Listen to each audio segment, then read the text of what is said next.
que ce qui est indiqué là. D'abord, dans les quelques premières minutes, nous allons vous présenter un petit résumé rapide du projet service mobile de télémédecine. Ensuite, une démonstration pratique du fonctionnement complet d'un déclenchement du début jusqu'à la fin. Et ensuite, qu'est-ce qui se passe après le déclenchement? Qu'est-ce qui se passe après la réalisation d'une téléconsultation assistée avec la partie facturation suivi d'activité, et on répondra à vos éventuelles questions. Je profite pour remercier, même s'ils ne sont pas là ce soir, l'URPS Infirmier qui nous accompagne dans ce projet, autant pour la communication que pour la mise en œuvre pratique, comme vous allez le voir juste après. Alors, du coup, le projet de service mobile de télémédecine assisté par un infirmier dans le Haut-Rhin est un projet validé par l'Agence régionale de santé du Grand Est sur la thématique de l'innovation en santé et financé pour une période de 2 ans allant du 1er novembre 2024 au 31 octobre 2026. Ce projet fonctionnera uniquement aux horaires SAS, c'est-à-dire du lundi au vendredi de 8h à 20h et le samedi de 8h à 12h, hors jour férié, en ce qui concerne le déclenchement de la demande de téléconsultation assistée. La réalisation de cette téléconsultation pouvant avoir lieu en dehors de ces horaires, donc à des horaires plus tardifs, comme vous le verrez plus tard. L'objectif est de permettre d'amener l'expertise médicale auprès des patients ne pouvant pas se déplacer et pour lesquels le transport en ambulance vers un service d'urgence serait sinon la seule solution disponible. Alors, en pratique, quels patients, du coup, pourront être inclus dans cette expérimentation? En premier lieu, c'est en l'absence d'autres effecteurs disponibles pour une visite à domicile.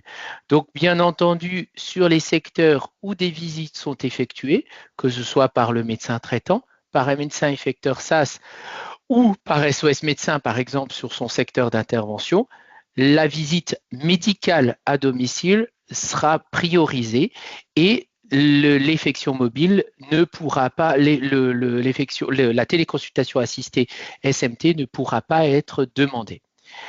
Donc les patients, ce sont des patients qui présentent des besoins de soins non programmés de médecine générale, ne pouvant pas être différés au-delà de 6 heures. Et c'est là où vous voyez que pour un déclenchement à 20 heures, la téléconsultation peut se faire dans la soirée, au-delà de 20 heures, nécessitant une consultation médicale et, bien sûr, ne pouvant pas se déplacer à un point fixe de consultation dans un cabinet médical ou chez un médecin effecteur ou dans une maison médicale de garde ou dans un service d'urgence. Quand on dit ne pouvant pas se déplacer, c'est ne pouvant pas se déplacer ni par leurs propres moyens, ni par quelqu'un d'autre qui pourrait les accompagner, et pour lesquels un transport en ambulance vers un service d'urgence ne se justifie pas, puisqu'il s'agit de soins de médecine générale, je le rappelle. Les patients exclus dans l'expérimentation sont les enfants de moins de 3 ans en raison des difficultés à faire une téléconsultation avec ces enfants-là. L'état de santé nécessitant des soins urgents et immédiats, mais ça va bien entendu en lien avec ce qui a été dit avant, ce ne sont que pour des soins non programmés de médecine générale. Une personne présentant des troubles de la conscience en dehors de situations de fin de vie avérées, étiquetées et organisées. Et bien sûr, les résidents en EHPAD, alors là, c'est uniquement pour des questions de facturation à l'assurance maladie, puisque les IDEL ne peuvent pas bénéficier d'une facturation lorsqu'ils interviennent dans un EHPAD. D'un point de vue pratique, comment ça va fonctionner? Alors, comment est-ce qu'on déclenche une demande de soins non programmés? Donc, c'est à la demande d'un médecin régulateur du service d'accès aux soins qui, après avoir épuisé les autres solutions possibles d'effection à domicile, l'opératrice de soins non programmés du SAS va utiliser l'application Entracte, dont vous avez une copie d'écran sur le diaporama, pour rechercher un infirmier disponible pour une téléconsultation à domicile. Dans le cas où l'infirmier traitant ou référent est connu par l'appelant, l'opératrice de soins non programmés contactera cet infirmier référent par téléphone avant tout déclenchement d'entracte pour lui permettre d'être informé et d'accepter ce déclenchement d'entracte en priorité. Alors bien sûr, pour les régulateurs, en l'absence de réponse d'un IDEL dans les 30 minutes, le médecin régulateur devra trouver une autre organisation et une autre orientation pour ce patient.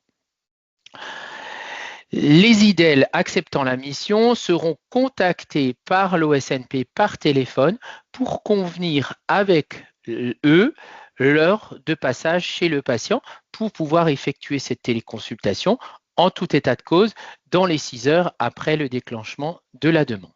Alors vous avez sur la gauche la présentation d'une copie d'écran d'Entracte pour laquelle il y a une demande en cours avec la possibilité d'accepter cette demande dans les 30 minutes, là encore 29 minutes 53, ou de refuser pour l'infirmier qui est déclenché.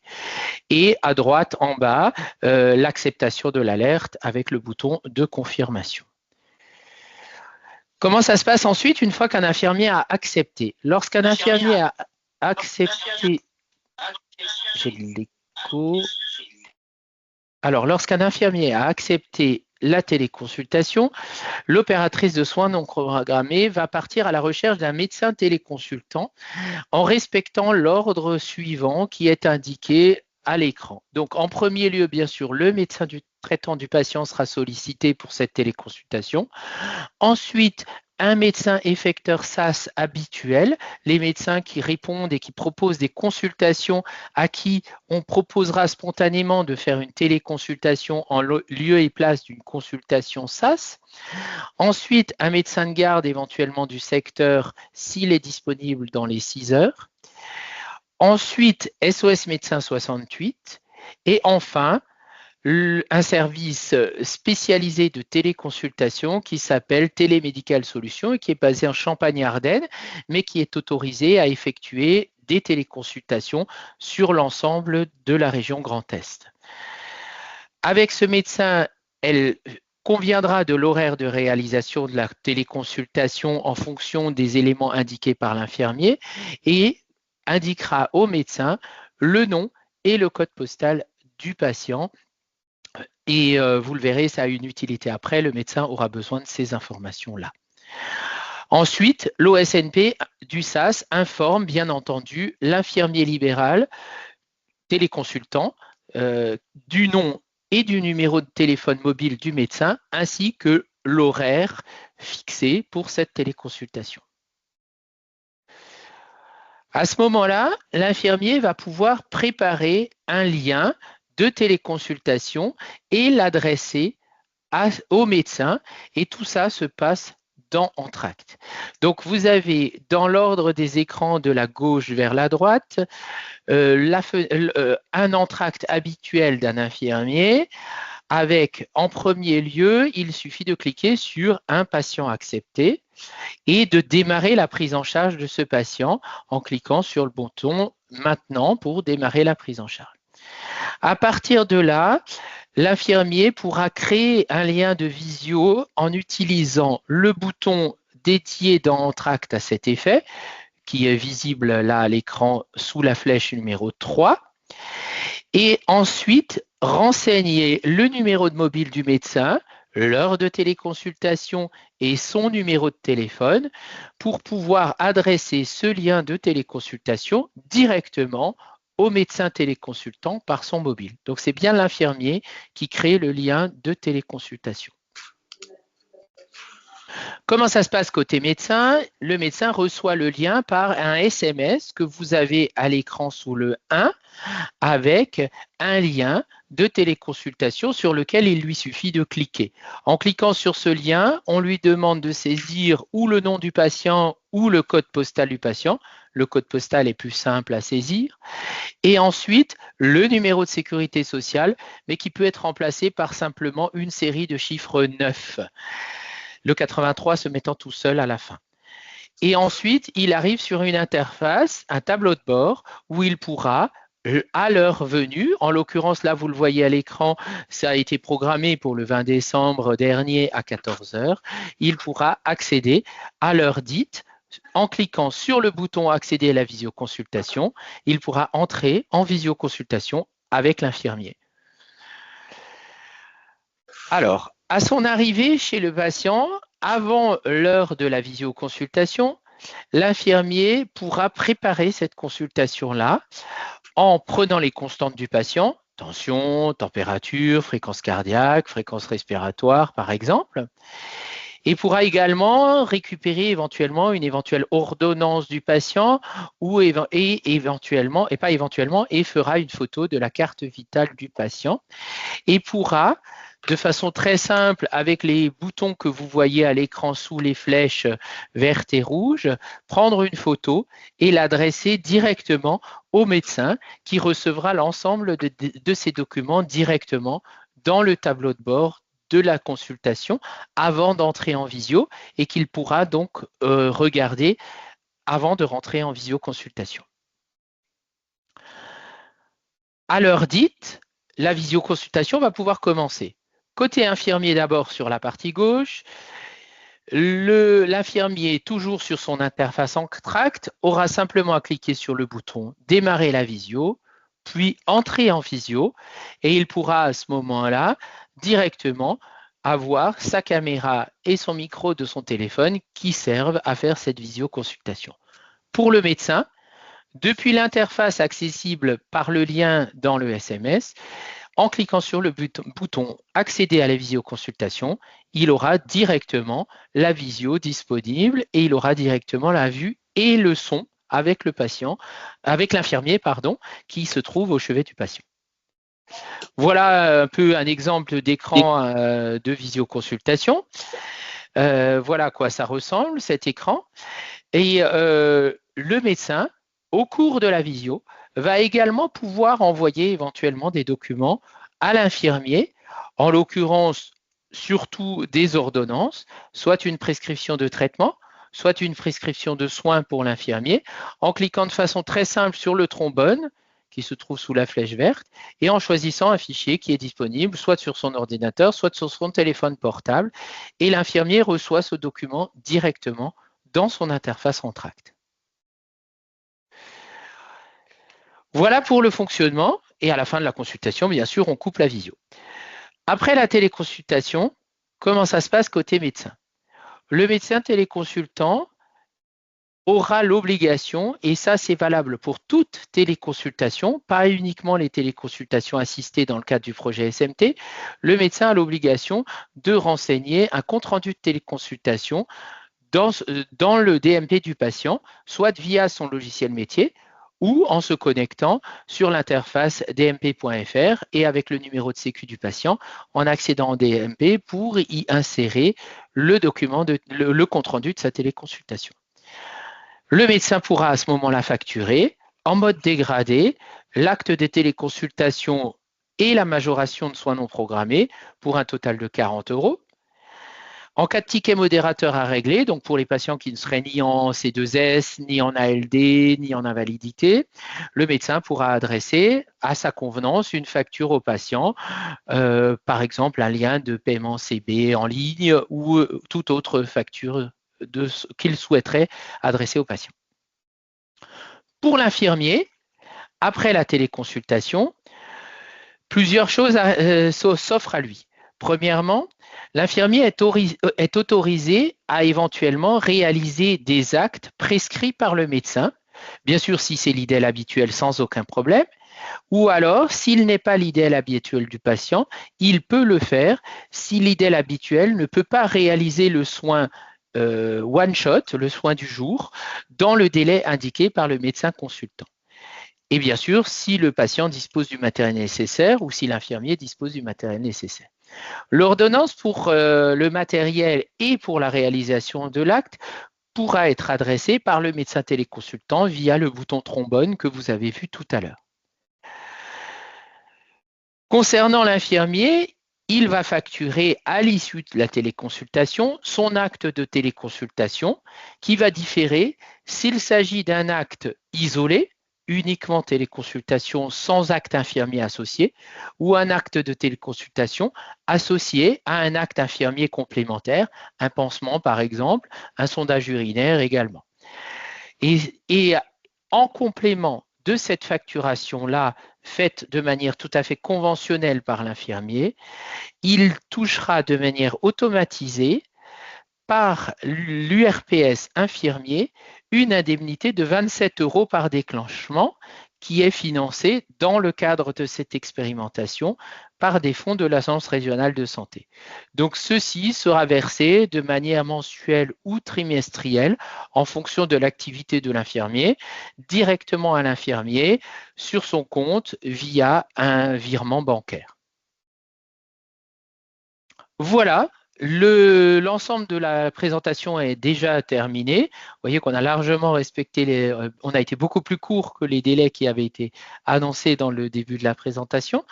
Par contre, maintenant, je vais couper le partage d'écran pour vous laisser la possibilité de poser éventuellement des questions, d'avoir des réactions éventuelles ou des interrogations qui pourraient vous venir.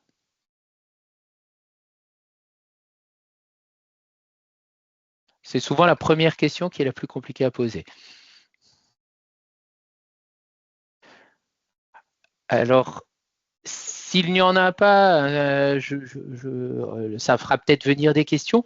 Je réponds à quelques questions qui nous ont été posées tout à l'heure, en début d'après-midi.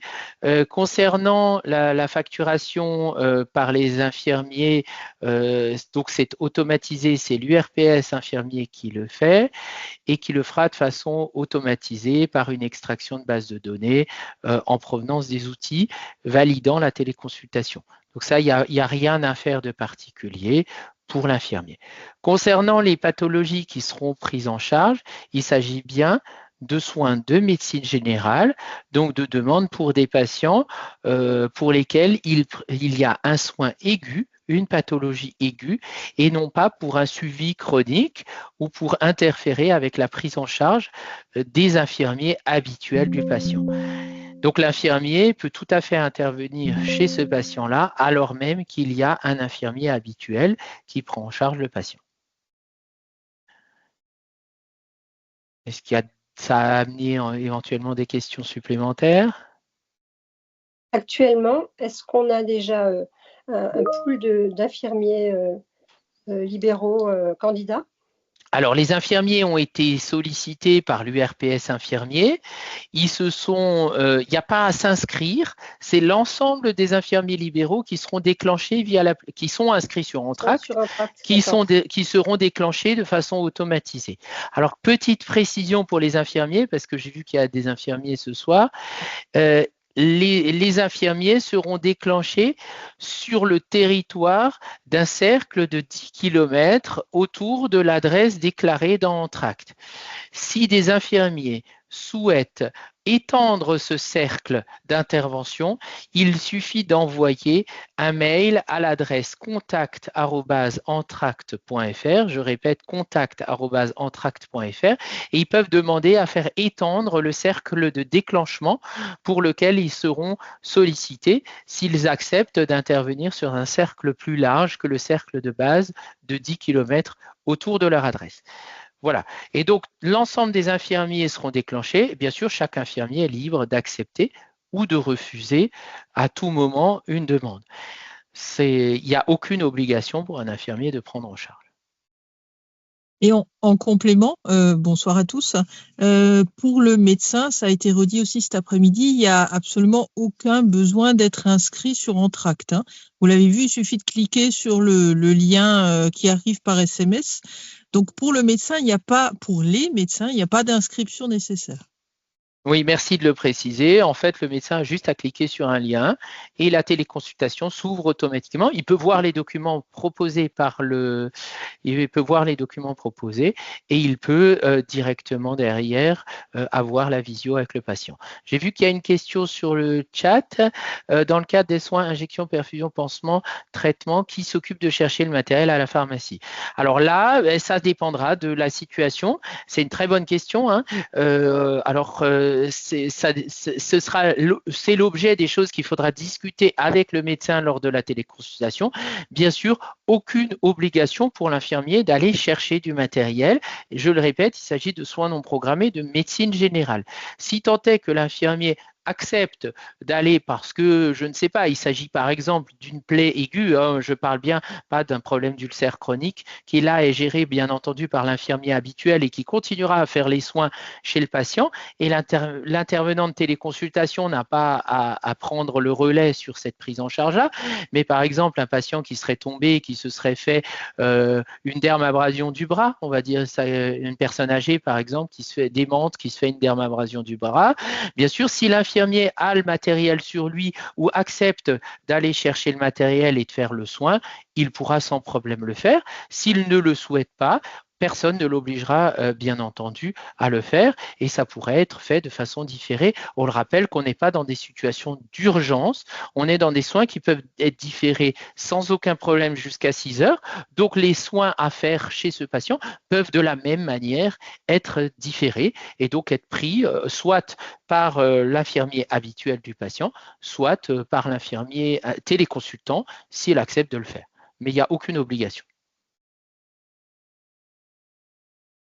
Et l'infirmier n'a pas, je veux dire, c'est pas des téléconsultations avec une mallette. Non. Donc, il n'y a aucun, c'est une très bonne question, il n'y a aucun objet connecté et l'infirmier n'a pas besoin d'avoir quoi que ce soit d'autre que son téléphone portable et entracte pour pouvoir faire cette téléconsultation. Par contre, il est évident que cette téléconsultation a quand même un avantage par rapport à une téléconsultation avec un simple patient, c'est que pour le médecin téléconsultant, il y a un infirmier qui est un soignant et qui bénéficie d'un sens clinique. Et le soignant, avec son sens clinique, on ne lui demandera pas de dépasser, et ça a été bien précisé cet après-midi, de dépasser son degré de compétence, mais bien entendu, un infirmier sera les mains et les yeux et les oreilles du médecin sur place en pouvant toucher, sentir, observer un patient et transmettre son ressenti au médecin, ce qui est quand même nettement plus performant que juste le patient en face de soi avec un téléphone.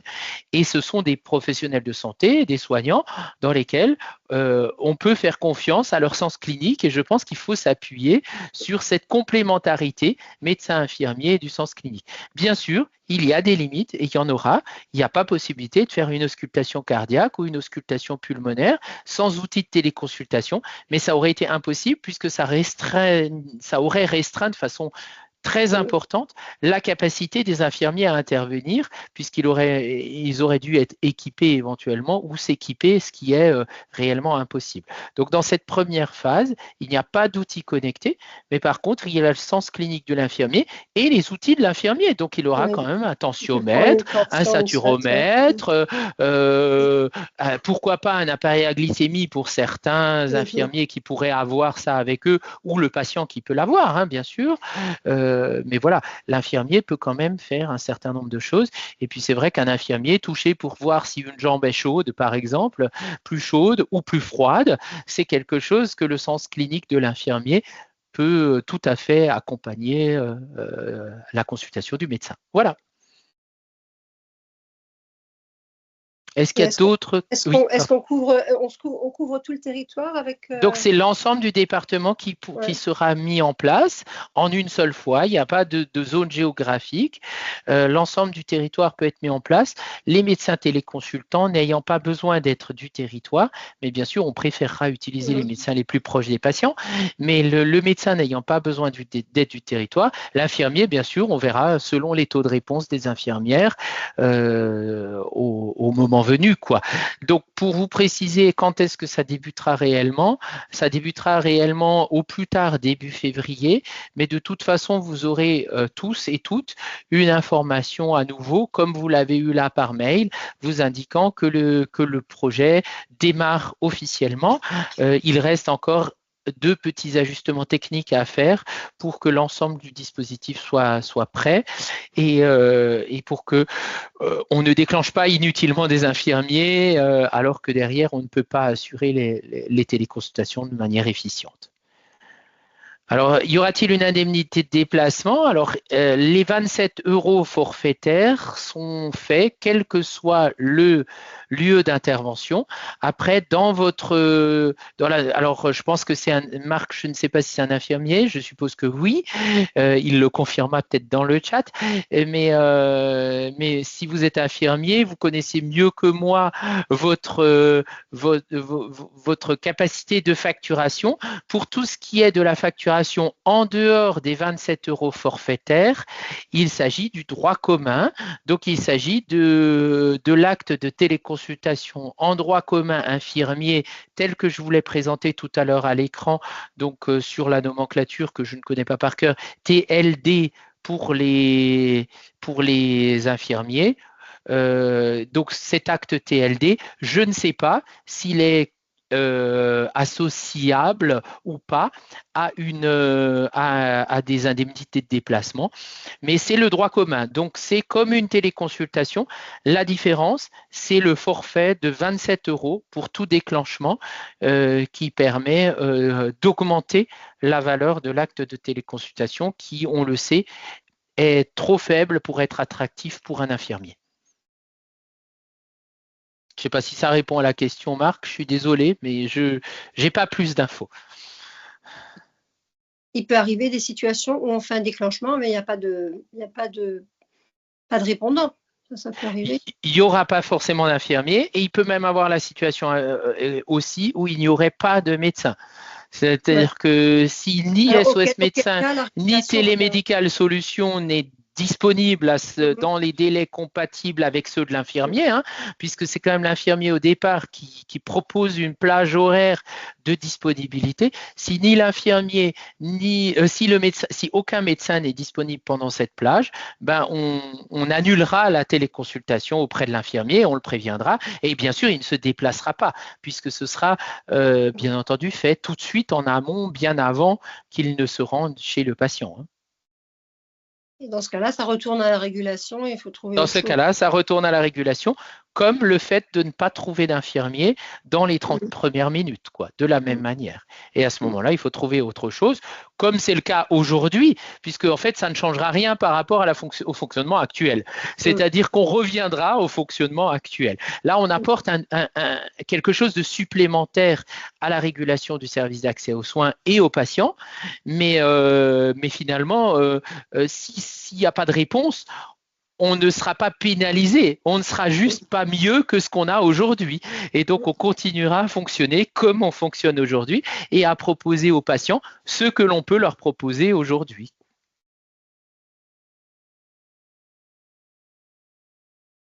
Voilà.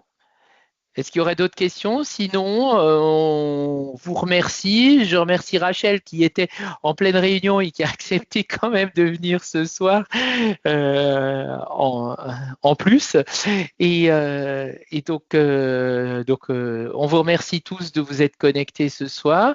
Et on vous souhaite une excellente soirée. Et puis, restez vigilants sur vos mails. Vous aurez le moment de déclenchement. Vous aurez le moment où on démarre réellement les premiers déclenchements, vous aurez l'info encore par mail et par l'URPS infirmier et par le SAS et par les CPTS.